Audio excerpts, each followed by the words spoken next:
ವಿಷ್ಣು ಗುರುದೇವೋ ಮಹೇಶ್ವರ ಗುರು ಸಾಕ್ಷಾತ್ ಪರಬ್ರಹ್ಮ ತಸ್ಮೈ ಶ್ರೀ ಗುರುವೇ ನಮಃ. ಅಖಂಡ ಮಂಡಲಾಕಾರಂ ವ್ಯಾಪ್ತಂ ಮೇನ ಚರಾಚರಂ ತತ್ಪದಂ ದರ್ಶಿತಂ ಮೇನ ತಸ್ಮೈ ಶ್ರೀ ಗುರುವೇ ನಮಃ ಎಂಬ ಗುರುವಾಣಿಯನ್ನ ಸ್ಮರಿಸುತ್ತ ಅರಿಹಂತ್ ಪಬ್ಲಿಕ್ ಸ್ಕೂಲ್ ಅವರ ವಾರ್ಷಿಕ ಸ್ನೇಹ ಸಮ್ಮೇಳನದ ಈ ದಿವ್ಯವಾದಂತಹ ವೇದಿಕೆ ಮೇಲೆ ಆಸೀನರಾಗಿರುವಂತಹ ಎಲ್ಲ ಗಣ್ಯ ಮಹೋದಯರಿಗೂ ಹೃದಯ ತುಂಬಿ ನಮಸ್ಕರಿಸುತ್ತಾ ಈ ಮಕ್ಕಳ ಸುಂದರವಾದಂತಹ ಕಾರ್ಯಕ್ರಮವನ್ನು ವೀಕ್ಷಿಸಲು ಆಗಮಿಸಿದಂತಹ ಎಲ್ಲ ಪಾಲಕರಿಗಳಿಗೂ ಸಹಿತ ಅಭಿನಂದನೆಗಳನ್ನು ಸಲ್ಲಿಸುತ್ತಾ ಇಲ್ಲಿ ಈ ಅರಿಹಂತ ಸ್ಕೂಲ್ ಬಗ್ಗೆ ಒಂದೆರಡು ಅನಿಸಿಕೆಗಳನ್ನು ಹೇಳಲಿಕ್ಕೆ ನಾನು ಇಷ್ಟಪಡ್ತಾ ಇದ್ದೀನಿ. ಯಾಕಪ್ಪ ಅಂತಂದ್ರೆ ಕಳೆದ 2 ವರ್ಷಗಳಿಂದ ನನ್ನ ಮಗ ವಿವೇಕ್ ಗೆಜ್ಜಿ ಅನ್ನುವಂತಹ ವಿದ್ಯಾರ್ಥಿ ಈ ಶಾಲೆಯಲ್ಲಿ ಕಲಿತಾ ಇದ್ದಾನೆ. ಈ ಶಾಲೆಯಲ್ಲಿನ ಜೊತೆಗಿನ ಒಡನಾಟ ಹೆಂಗದ ಅಥವಾ ಈ ಶಾಲೆಯಲ್ಲಿ ಕಲಿಸುವಂತಹ ವಿಷಯಗಳು ಏನದಾವ ಅನ್ನುವಂಥದ್ರ ಬಗ್ಗೆ ನಾನು ಒಬ್ಬ ಶಿಕ್ಷಕನಾಗಿ ಅರಿತುಕೊಂಡಂತಹ ಸಂದರ್ಭದಲ್ಲಿ ಎರಡು ನಿಮಿಷ ಒಂದೆರಡು ಮಾತುಗಳನ್ನು ಹೇಳಲಿಕ್ಕೆ ಇಷ್ಟಪಡ್ತಾ ಇದ್ದೀನಿ. ಈ ನನ್ನ ಮಗ ಫಸ್ಟಿಗೆ ಲಾಕ್ಡೌನ್ ಮಕ್ಕಳವೆಲ್ಲ ಯಾಕಪ್ಪ ಅಂತಂದ್ರೆ ಲಾಕ್ಡೌನ್ದೊಳಗೆ ಏನಾಯ್ತಪ್ಪ ಅಂತಂದ್ರೆ ಎಲ್ಲ ಸ್ಕೂಲ್ ಇದ್ದಿದ್ದಿಲ್ಲ, ಏನೂ ಇದ್ದಿದ್ದಿಲ್ಲ. ಇಂತಹ ಸಂದರ್ಭದೊಳಗೆ ಏನಾಯ್ತು ಪರಿಸ್ಥಿತಿ ಅಂತಂದ್ರೆ ಅವಾಗ ಸುಮ್ಮನೆ ನಾವು ಮನ್ಯಾಗ ಕೂಡಿಸೋದೇ ಹೆಚ್ಚಾಗಿತ್ತು. ಆಗಿ ಮುಂದೆ ಸ್ಕೂಲಿಗೆ ಹೋದಂತಹ ಸಂದರ್ಭದಲ್ಲಿ ಏಜ್ ಬರೋಬ್ಬರಿ 7 ವರ್ಷ ಆದ್ರೂ ಇನ್ನು ABCD ಬರಲಾರ್ದಂಥ ಸ್ಟೇಜ್ ಆ 1-2 ವರ್ಷದ ವಾತಾವರಣದಲ್ಲಿ ನಿರ್ಮಾಣವಾಗಿತ್ತು. ಆ ಸಂದರ್ಭದೊಳಗೆ ನಮ್ಮ ಹಿರಿಯ ಸಹೋದರಿಯಾದಂತಹ ಭಾಗ್ಯಶ್ರೀ ತೆಗ್ಗೇಳಿ ಅವರ ಒಂದು ಸಲಹೆಯಂತೆ ಏನು ಮಾಡಿದೆ, ಸಂಗಮೇಶ್ವರ್ ಕಡೆ ಕೋಚಿಂಗ್ ಹಾಕಬೇಕು ಅಂತ ತಿಳ್ಕೊಂಡು ಆ ಮಗುವಿನನ್ನ ತಂದು ಅಲ್ಲಿ ಬಿಟ್ಟೆನ. ಬಿಟ್ಟಂತಹ ಸಂದರ್ಭದೊಳಗೆ ಮೊದಲು ಟ್ಯೂಷನ್ ಕಂತ ಹಾಕಿದ್ದೆ ನಾನು. ನಾವು ಏನು ವರ್ಷಾನುಗಟ್ಲೆ ಪ್ರಯತ್ನ ಪಟ್ಟರು ಏನು ಮಾಡೋಕ್ಕಾಗಿದ್ದಿಲ್ಲಲ್ಲ, ಅದನ್ನು ಕೇವಲ 3 ಅದನ್ನು ಕಂಡಾಗ ನನಗನ್ನಿಸ್ತು ಶಾಲೆಗೆ ಇಲ್ಲೇ ಹಾಕಿಬಿಟ್ರೆ ಸಂಗಮೇಶ್ವರ್ ಕೈಯಾಗಿ ಬೆಳೀತಾನ ಅನ್ನುವಂತಹ ಉದ್ದೇಶಕ್ಕಾಗಿ ನಾನು ಏನು ಮಾಡಿದೆ, ಅವನಿಗೆ 2ನೇ ತರಗತಿಗೆ ಅವ ಹಳೆ ಶಾಲೆ ಇದ್ದುದನ್ನು ಬಿಡಿಸಿ ತಂದು ಸಂಗಮೇಶ್ವರ್ ಕಡೆ ಹಾಕಿದೆ. ಹಾಕಿದಂತಹ ಸಂದರ್ಭದೊಳಗೆ ನಿಮಗೆ ಹೇಳ್ತೀನಿ, ಅವ ದಿನದಿಂದ ದಿನಕ್ಕೆ ಇಲ್ಲಿ ನನ್ನ ಮಗ ಬಹಳ ಶಾಣೆ ಅಂತ ನಾ ಹೇಳ್ಕೊಳಕ್ ಬಂದಿಲ್ಲ. ಬಟ್ ಈ ಶಾಲೆ ಒಳಗೆ ಏನದ ಅಂತ ಹೇಳ್ಬೇಕಂತಂದ್ರೆ ಸಂಸ್ಕಾರ ಅನ್ನುವಂಥದ್ದು ಬಹಳ ಕಲಿಸ್ಯಾರ ನಮ್ಗೆ. ಅವ ಮಾತಿಗೊಮ್ಮೆ ಹೇಳ್ತಾನೆ, ನಮ್ಮ ಸಂಗಮೇಶ್ವರ್ ಹಂಗ, ನಮ್ಮ ಸೋನಿಯಾ ಮೇಡಮ್ ಹಿಂಗ, ನಮ್ಮ ಮೇಡಮ್ ಹಂಗ, ನಮ್ಮ ಮೇಡಮ್ ಹಿಂಗ, ನಮ್ಮ ಸರ್ ಹಿಂಗ್ ಹೇಳ್ಯಾರ ಅನ್ನುವಂಥದ್ದು ಬಹಳಷ್ಟು ದಿನ ಏನಪ್ಪ ಅಂದ್ರೆ ನನ್ನ ಜೊತೆ ಚರ್ಚೆ ಮಾಡ್ತಿರ್ತಾನೆ. ಆದ್ರೆ ಅವ ಈ ಶಾಲೆಗೆ ಬಂದ ಬಳಿಕ ಪ್ರತಿನಿತ್ಯ ರೀ ಇವತ್ತಿಗೂ ಹೇಳ್ತಾ ಇದ್ದೀನಿ, ಮುಂಜಾನೆ ಸ್ಕೂಲ್ಗೆ ಹೋಗೋ ಮುಂದೆ ಕಂಪಲ್ಸರಿ ನನಗೆ, ನನ್ನ ಮನೆಯವರಿಗೆ, ನಮ್ಮ ಅವ್ಗ ಮನ್ಯಾಗ 3 ಮಂದಿ ಇದೀವಿ ನಾವು, ಕಂಪಲ್ಸರಿ ಕಾಲು ಬಿದ್ದು ನಮಸ್ಕಾರ ಮಾಡಿ ಏನಪ್ಪಾ ಅಂದ್ರೆ ಸ್ಕೂಲಿಗೆ ಮಾತ್ರ ಹೋಗ್ತಾನೆ. ಈ ಸಂಸ್ಕಾರ ಇವತ್ತು ಮಕ್ಕಳಲ್ಲಿ ಬೆಳೆಸಬೇಕಾಗಿದ್ದು ಬಹಳಷ್ಟು ಅವಶ್ಯಕತೆ ಅದ. ಅದು ನಮ್ಮ ಸಂಗಮೇಶ್ವರ್ ಅವರ ಅಧೀನದೊಳಗೆ ಏನು ಟೀಮ್ ಅದಲ್ಲ, ಅದೆಲ್ಲ ಬಹಳ ಚಂದ ವರ್ಕ್ ಮಾಡ್ತಾ ಇದ್ದಾರೆ. ಆ್ಯಕ್ಚುಲಿ ಹೇಳ್ಬೇಕಂದ್ರೆ ಇವತ್ತಿನ ಗ್ಯಾದರಿಂಗಕ್ಕೆ ನಾವು ಇಷ್ಟೆಲ್ಲ ಪಾಲಕರು ಬರೋಕ್ಕೆ ಕಾರಣ ಏನದಪ್ಪ ಅಂತ ಕೇಳಿದ್ರೆ ಆ ನಮ್ಮ ಮಕ್ಕಳಲ್ಲಿ ಬೆಳೆದಿರುವಂಥ ಸಂಸ್ಕಾರ, ಅವರಲ್ಲಿ ಅವರು ನೀಡಿರುವಂತಹ ಒಂದು ಉತ್ತಮವಾದಂಥ ಕ್ವಾಲಿಟಿಯನ್ನು ನೋಡಿಕೊಂಡೇ ಇವತ್ತಿಷ್ಟೆಲ್ಲ ಪಾಲಕರು ನಾವು ಇಲ್ಲಿ ಸೇರಿದ್ದೀವಿ ಅಂತ. ಅದ್ರ ಜೊತೆಗೆ ಇಲ್ಲಿ ಹೆಂಗದಪ್ಪ ಅಂತಂದ್ರೆ ಈಗ ನೋಡಿದ್ವಿ ನಾವು ಬರೋಬ್ಬರಿ 1.5 ತಾಸು ಒಬ್ಬ ವಿದ್ಯಾರ್ಥಿಗೂ ಬಿಡದೆ ಸ್ಟೇಜ್ ಮೇಲೆ ಕಂಪಲ್ಸರಿ ಫೋಟೋ, ಕಂಪಲ್ಸರಿ ಏನಪ್ಪಾ ಅಂದ್ರೆ ಆ ಹುಡುಗನನ್ನ ಹುರಿದುಂಬಿಸೋದು. ಇದನ್ನೆಲ್ಲ ನಮಗ್ ಕುತ್ತವ್ರಿಗೆ ಒಂದು ಕ್ಷಣ ಬೇಸರ ಆಗಿರ್ಬೋದು, ಏನ್ಪಾ ಸಂಗಮೇಶ್ವರ್ ಏಕ್ದಮ್ ಲೈನ್ ಹಚ್ಚ ಹಂಗೆ ಇದೇದಿರುವಂತಹ ಶಿಕ್ಷಣವನ್ನ ಯಾವುದಪ್ಪ ಅಂತಂದ್ರೆ ಈ ಅರಿಹಂತ ಪಬ್ಲಿಕ್ ಶಾಲೆ ಮಾಡ್ತಾ ಇದೆ. ಅದ್ರ ಜೊತೆಗೆ ಇನ್ನೂ 1-2 ಮಾತು ನಾನು ಇಲ್ಲಿ ಹೇಳಬೇಕು ಅಂತ ವಿಚಾರ ಮಾಡಿದಾಗ, ಸಂಗಮೇಶ್ವರ್ದು ಬಹಳ ದೊಡ್ಡ ಮನಸ್ಸದರಿ ಇಲ್ಲಿ. ಯಾಕಪ್ಪ ಅಂತ ಕೇಳಿದಾಗ ನಾನು ಎಷ್ಟೋ 1-2-3 ಬಡ ವಿದ್ಯಾರ್ಥಿಗಳನ್ನ ಕಳಿಸಿದೆ ನಾನು. ಸಂಗಮೇಶ್ವರ್ ಅವ್ರಿಗೆ ಒಂದು ಸ್ವಲ್ಪ ಫೀ ಕಟ್ಟಕ್ಕೆ ಬಹಳ ಪ್ರಾಬ್ಲಮ್ ಅದ ರೀ ಸರ್, ನೋಡ್ರಿ ಅವರು ಒಂದು ಒಳ್ಳೆ ಎಜುಕೇಶನ್ ಕೊಡ್ತಾರೆ ಅಂದಾಗ, ಗೆಜಿ ಸರ್ ಅವ್ರು ಕೊಡೋದೇ ಬೇಡ್ರಿ, ನೀವು ತಂದು ಅಡ್ಮಿಷನ್ ಮಾಡ್ರಿ ಅಂತ ತಿಳ್ಕೊಂಡು ನನ್ನ ಕೈಯಾರನೇ 6 ಅಡ್ಮಿಷನ್ ಅನ್ನ ನಾನು ಸಂಗಮೇಶ್ವರ್ ಕಡೆ ಮಾಡಿಸಿದ್ದುಂಟು ಅನ್ನುವಂಥ ರೀತಿ ಒಳಗೆ ಹೇಳ್ತೀನಿ. ಅಂದ್ರೆ ಇಲ್ಲಿ ಎಲ್ಲದಕ್ಕೂ ಏನಪ್ಪಾ ಅಂದ್ರೆ ಮಾನವೀಯ ಮೌಲ್ಯಗಳನ್ನಿಟ್ಟುಕೊಂಡು ಸಂಸ್ಕಾರಯುತವಾದಂತಹ ಶಿಕ್ಷಣವನ್ನು ಕೊಡಬೇಕೇನಂತ ಹೊಂಟಾರಲ್ಲ ಸಂಗಮೇಶ್ವರ್ ಅವರಿಗೆ. ಆ ಮುಗುಳು ಕೋಡದವರು, ಆ ಮುಗುಳು ಕೋಡ ಎಲ್ಲಾ ಲಿಂಗಪ್ಪನ ಆಶೀರ್ವಾದ ಅವ್ರ ಮೇಲೆ ಫುಲ್ ಅದ, ಅವ್ರು ಬೆಳೀತಾರ, ಇದ್ರಾಗ ಏನೂ ಸಂಶಯ ಅನ್ನುವಂಥದ್ದು ಇಲ್ಲ ಅನ್ನುವಂಥದ್ದು ಹೇಳ್ತಾ ಇದ್ದೀನಿ. ಜೊತೆಗೆ ಪಠ್ಯಕ್ರಮದ ಜೊತೆಗೆ ಎಲ್ಲ ಆಟ ಚಟುವಟಿಕೆ, ಡಾನ್ಸ್. ಆಮೇಲೆ ನನ್ನ ಮಗ ಒಂದ್ ಯಾರ ಜೋಡಿಯರೇ ಮಾತಾಡು ಅಂದ್ರೂ ಒಂದು ಸ್ವಲ್ಪ ನಾಚಿಕೆ ಸ್ವಭಾವ ಇತ್ತು. ಈಗ ಏನೂ ಇಲ್ಲವ, ಏನು ಮಾತಾಡತ್ತೀರಿ ಬಂದು ತನ್ನ ತಲೆಯಾಗ ಏನು ಬರ್ತದೋ ಮಾತಾಡಿ ಹೋಗ್ತಾನ. ಯಾಕಂದ್ರೆ ನಮ್ಮ ಸಂಗಮೇಶ್ವರ್ ಹೇಳ್ಯಾರ, ನಮ್ಮ ಸೋನಿಯಾ ಮೇಡಮ್ ಹೇಳ್ಯಾರ, ಹಿಂಗೆ ಮಾತಾಡಂದಾರ, ಹಂಗೆ ಮಾತಾಡಂದಾರ.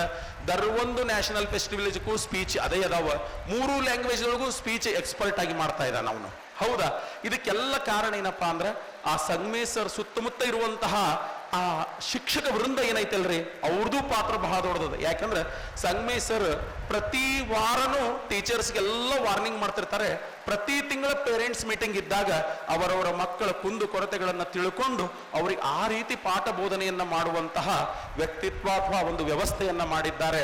ದಯವಿಟ್ಟು ಸಂಗಮೇಶ್ವರ್ ಅವರು ಇನ್ನೂ ಇದನ್ನು ಎತ್ತರಕ್ಕೆ ಬೆಳ್ಕೊಂಡು ಹೋಗಿ ನಮ್ಮ ಬಿಜಾಪುರ ಜಿಲ್ಲೆಯಲ್ಲೆಲ್ಲ ಇಡೀ ಕರ್ನಾಟಕ ರಾಜ್ಯದಲ್ಲೇ ಒಂದು ಅತ್ಯುತ್ತಮವಾದಂಥ ಸಂಸ್ಥೆ ಅವರದಾಗಲಿ ಅಂತ ಹೇಳಿ ತುಂಬ ಹೃದಯದಿಂದ ಹಾರೈಸಿ, ಇನ್ನು ಇಲ್ಲೆಲ್ಲ ಸೇರಿರುವಂಥ ಪಾಲಕರಿಗೆ ನನ್ನೊಂದು ಕಿವಿ ಮಾತು. ಆ ಕಿವಿ ಮಾತನ್ನು ನಾನು ಹೇಳಲೇಬೇಕು ಇವತ್ತು ಶಿಕ್ಷಕನಾಗಿ.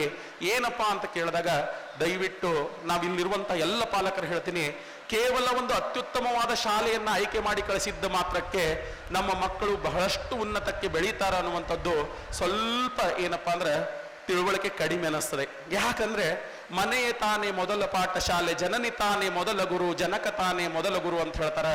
ತಂದೆ ತಾಯಿಗಳಾದಂತಹ ನಮ್ಮ ಪಾತ್ರವೂ ಸಹಿತ ಏನಪ್ಪಾ ಅಂದ್ರೆ ಮಕ್ಕಳ ಬೆಳವಣಿಗೆಯಲ್ಲಿ ಬಹಳಷ್ಟು ಇದೆ ರೀ ಸರ.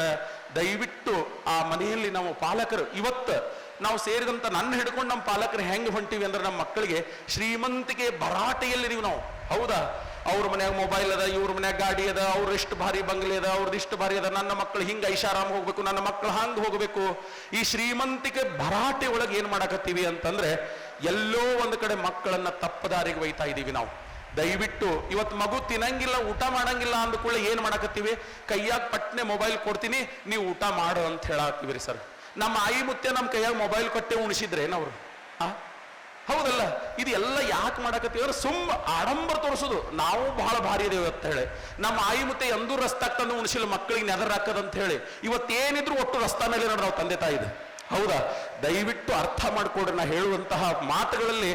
ನಾ ಇಲ್ಲಿ ಯಾಕೆ ಹೇಳಕತ್ತೀನಪ್ಪ ಅಂತಂದ್ರೆ ಮನೆಯೇ ಮೊದಲ ಪಾಠಶಾಲೆ ಆಗಿರ್ತದ. ಅದಕ್ಕೆ ದಯವಿಟ್ಟು ಏನಪ್ಪಾ ಅಂದ್ರೆ ಮಕ್ಕಳ ಕೈ ಒಳಗೆ ಮೊಬೈಲ್ ಕೊಡುವುದಾಗ್ಲಿ, ಅವಕ್ಕೆ ಇಲ್ಲದ ಆಡಂಬರವನ್ನು ಕಲಿಸೋದಾಗ್ಲಿ, ಅವ್ರು ಬಡವ್ರು ಅದಾರ, ನಾವು ಭಾಳ ರಿಚ್ ಇದೀವಿ, ಅವ್ರ ಜೋಡಿ ಮಾತಾಡಿದ್ರೆ ಏನಾಗ್ತದ, ಇವ್ರ ಜೋಡಿ ಮಾತಾಡಿದ್ರೆ ಏನಾಗ್ತದ, ಇಂತಹ ಯಾವುದನ್ನೂ ಕಲಿಸುವುದು ಬೇಡ. ಯಾಕಂದ್ರೆ ಮುಂದಿನ ಭವಿಷ್ಯವನ್ನ ರೂಪಿಸುವಂತ ಮಕ್ಕಳಲ್ಲಿ ನಾವೆಲ್ಲರೂ ಒಂದೇಪ ಚಂದಗೆ ಸಾಲಿ ಕಲಿಬೇಕು, ಅಭ್ಯಾಸ ಮಾಡಬೇಕು, ಒಳ್ಳೆಯದನ್ನು ಮಾರ್ಕ್ಸ್ ತಗೋಬೇಕು, ಜೊತೆಗೆ ಏನಪ್ಪಾ ಅಂತಂದ್ರೆ ಒಳ್ಳೆಯ ಸಂಸ್ಕಾರವನ್ನ ಕಲಿಬೇಕು ಅನ್ನುವಂಥದ್ದನ್ನ ದಯವಿಟ್ಟು ಇಲ್ಲಿ ಕುಳಿತಂತಹ ಪಾಲಕರೆಲ್ಲರೂ ತಲೆಯಾಗಿಟ್ಕೋಬೇಕು.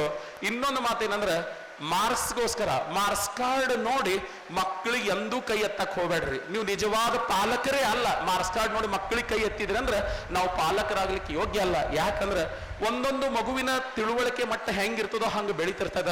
ಅವ 100ಕ್ಕೆ 100 ತಗೊಂಡನ, 100ಕ್ಕೆ 90 ತಗೊಂಡ, ನೀ ಯಾಕೆ 70 ತಗೊಂಡಿ ಅಂತ ಮಕ್ಕಳಿಗೆ ಯಾವತ್ತೂ ಕಿಗ್ಗಾಗಿ ಮಾತಾಡಕ್ ಹೋಗ್ಬೇಡ್ರಿ. ಯಾಕಂದ್ರೆ ಇಲ್ಲಿರುವಂತ ಪ್ರತಿಯೊಂದು ಮಕ್ಕಳಲ್ಲಿಯೂ ತನ್ನದೇ ಆದ ಒಂದು ಶಕ್ತಿ ಅದ, ಸಾಮರ್ಥ್ಯ ಅದ. ಅದನ್ನು ಹೊರಗೆ ತರ ಪ್ರಯತ್ನ ಮಾಡೋಣ ಹೊರತು ಅವರಿವರ ಮಕ್ಕಳ ಜೊತೆ ಕಂಪೇರ್ ಮಾಡಿಕೊಂಡು ಪಾಲಕರು ನಮ್ಮ ಮಕ್ಕಳನ್ನು ಯಾವತ್ತೂ ಕಿಗ್ಗತ್ತು ನೋಡಬೇಡ್ರಿ. 100ಕ್ಕೆ 100 ತಗೊಂಡಂದ್ರೆ ನನ್ನ ಮಗ ಏನ್ ಜಗತ್ತು ಗೆದ್ದಂಗೇನಲ್ಲ, ಇನ್ನ ಈಗ ಬೆಳೆಯುತ್ತಿರುವಂತಹ ಸಸಿ ಅನ್ನುವಂಥದ್ದು ಲಕ್ಷ್ಯಕ್ಕಿರಬೇಕಷ್ಟೇ ನಾ ಹೇಳ್ತಾ ಇರೋದು. ಯಾಕಂದ್ರೆ ಈಗ ಗಿಡವಾಗಿ ಬಗ್ಗದ್ದು ಮರವಾಗಿ ಬಗ್ಗೀತೆ ಅಂತ ಹೇಳ್ತಾರೆ. ದಯಮಾಡಿ ಹೇಳ್ತಾ ಇದ್ದೀನಿ, ಇಲ್ಲಿ ಸೇರಿದಂತ ಎಲ್ಲ ಪಾಲಕರಿಗೆ ಹೇಳ್ತಾ ಇದ್ದೀನಿ, ಮಕ್ಕಳನ್ನ ಅತ್ಯುತ್ತಮ ಸಂಸ್ಕಾರದೊಂದಿಗೆ ಬೆಳೆಸೋಣ. ಸಂಸ್ಕಾರಯುತವಾದಂತಹ ಮಕ್ಕಳು ಎಂದೂ ಜಗತ್ತಿನೊಳಗೆ ಸೋಲನ್ನು ಅನುಭವಿಸುವುದಿಲ್ಲ. ಸೋಲು ಅನುಭವಿಸಿದ್ರು ಅದನ್ನು ಧೈರ್ಯವಾಗಿ ಎದುರಿಸುವಂತಹ ಸಾಮರ್ಥ್ಯ ಆ ಮಕ್ಕಳಲ್ಲಿ ಇರ್ತದೆ. ಅದನ್ನ ನಾವು ಯಾವಾಗಲೂ ಏನಪ್ಪಾ ಅಂದ್ರೆ ಈ ಒಂದು ಸಣ್ಣ ಸಸಿ ಇರುವಾಗಲೇ ಆ ಎಲ್ಲ ವಿಚಾರಗಳನ್ನ ಬಿತ್ತುವಂತಹ ಕಾರ್ಯ ಮಾಡಬೇಕು. ಆ ಕಾರ್ಯವನ್ನ ಅರಿಹಂತ ಸ್ಕೂಲ್ದವರು 50% ಯಾಕೆ 100ಕ್ಕೆ 90% ಮಾಡಾಕತ್ತಾರ. ಇನ್ನೊಂದು 10% ನೀವು ಪಾಲಕರು ಸೇರಿ ಆ ಮಗುವನ್ನ ಬೆಳೆಸಿದ್ರೆ ಬಹುಶಃ ಒಂದು ಉಜ್ವಲವಾದಂತಹ ಭಾರತದ ನಿರ್ಮಾಣದಲ್ಲಿ ನಮ್ಮ ಮಕ್ಕಳ ಪಾತ್ರವೂ ಒಂದಾಗಿರ್ತದೆ ಅನ್ನುವಂತಹ ರೀತಿ ಒಳಗೆ ಹೇಳ್ತಾ, ವಿದ್ಯೆ ಕಲಿಸದ ತಂದೆ ಬುದ್ಧಿ ಹೇಳದ ಗುರು, ವಿದ್ಯೆ ಕಲಿಸದ ತಂದೆ ಬುದ್ಧಿ ಹೇಳದ ಗುರು, ಬಿದ್ದಿರಲು ಬಂದು ನೋಡದ ತಾಯಿ, ಶುದ್ಧ ವೈರಿಗಳು ಸರ್ವಜ್ಞ ಅಂತ ಹೇಳ್ತಾನೆ. ಹಂಗ ಹಂತ ಹಂತವಾಗಿ ಮಕ್ಕಳಿಗೆ ಏನು ತಿಳುವಳಿಕೆಯನ್ನು ಹೇಳಬೇಕಾಗಿದೆಯೋ ಅದೆಲ್ಲ ತಿಳುವಳಿಕೆಯನ್ನು ಹೇಳಿ ಮಕ್ಕಳನ್ನ ಬೆಳೆಸುವಲ್ಲಿ ದಯವಿಟ್ಟು ನಮ್ಮ ಪಾಲಕರ ಪಾತ್ರ ಬಹಳ ಮುಖ್ಯದ. ನಾವಿವತ್ತೇನ್ ಮಾಡಕತ್ತೀವಿ ಗೊತ್ತೇನ್ರಿ? ಬೇವಿನ ಬೀಜವ ಬಿತ್ತಿ ಮಾವಿನ ಫಲವನ್ನ ಬಯಸ್ತಾ ಇದೀವಿ. ಮಕ್ಕಳಲ್ಲಿ ಸಣ್ಣಂದಿರ್ತ ಬರೇ ಅವ್ರ ಜೊತೆ ಇವ್ರ ಜೊತೆ ಮಾರಸ್ ತಗೋ, ಅದು ತಗೋ, ಇದು ತಗೋ, ಹಂಗ ಮಾಡಿ ಹಿಂಗ ಮಾಡಿ, ಅವ್ರ ಮಕ್ಳು ಹಂಗ, ಇವ್ರ ಮಕ್ಳು ಹಿಂಗ, ಅವ್ರ ಮಗ ಹಂಗ, ಇವ್ರ ಮಗ ಹಿಂಗ, ಇದನ್ನೇ ತುಂಬಿ ತುಂಬಿ ತುಂಬಿ ತುಂಬಿ ಅವನಿಗೆ ಮುಂದೆ ದೊಡ್ಡವಾದ ಬಳಕ ನೀ ನನಗೆ ಹಂಗ ಮಾಡು, ನನಗೆ ಹಿಂಗ ಮಾಡು, ನೀ ಹಿಂಗ ಮಾಡಂದ್ರೆ ಹೆಂಗ ಸಾಧ್ಯ ಆಗ್ತದೆ ಹೇಳ್ರಿ ನೋಡೋಣ.